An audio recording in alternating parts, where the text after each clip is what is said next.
cihanların hakimi haline geldiğinde İran.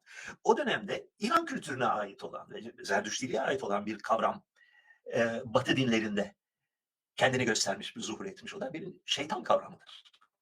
Yani, iyi ve egemen olan tek tanrıya karşı neredeyse tanrısal güçleri olan ve iyi tanrının bir şekilde başa çıkamadığı veya çıkmak istemediği bir kötü tanrı, bir kötülük tanrısı fikri İran kültürüne ait bir şeydir. Tevrat'ın eski kitaplarında, yani Musa'ya atfedilen kitaplarda olsun, krallık dönemine ait olan kitaplarda olsun, şeytan kavramı yoktur. Böyle bir şey yoktur.